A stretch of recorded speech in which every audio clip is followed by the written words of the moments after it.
what would you want to do if it was your only day? He starts thinking about it. And so he starts using this eternity to his advantage after that moment. He lets go of Rita. He starts making it about what he can do because he wants to. The very next day, he's bringing coffees, to the crew, and he's talking to people more, and he's having more fun. He goes to learn piano. He starts to recognize where each and every person in the town is going through something and he can help them. But the one transition, and this part always makes me cry each and every time. I think it was the third or fourth day where Phil is starting to realize that he's eternal. This day is going to keep repeating. And he sees the homeless man, the old man, asking for change. And he casually says, "Oh, I'll get you tomorrow," knowing that there is no tomorrow.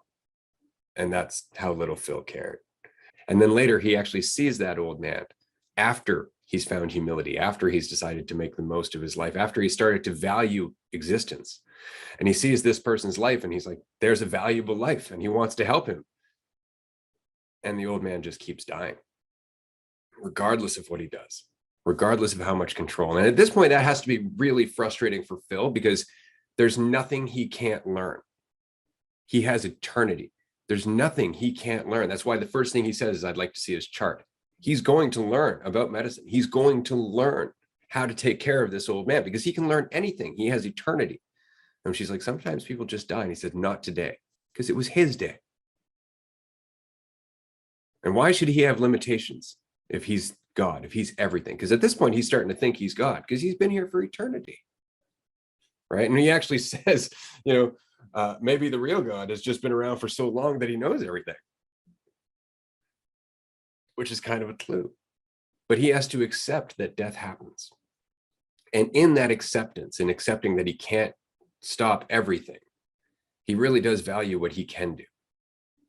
And I think that's the last transition for Phil.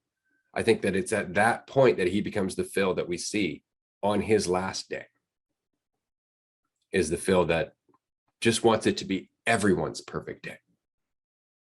Right? I love the fact that on that morning, he goes to the crew and the one person that he wants, Rita, is listening to him do this beautiful speech about Groundhog Day because he's no longer resisting it. He's seeing the beauty and the symbolism and how it's bringing everyone together. The speech on that last day is really Phil's insight throughout all of this. And then Rita comes up and she's like, "Hey, Phil, do you want to go get a coffee?" And he's like, "No, I'd love to, but I have some errands to run. There are other people to think about." His whole perspective shifted. He let go of the one thing he wanted. And throughout that entire day was there for everyone else, even at the party afterwards. Where's Phil? Entertaining everyone.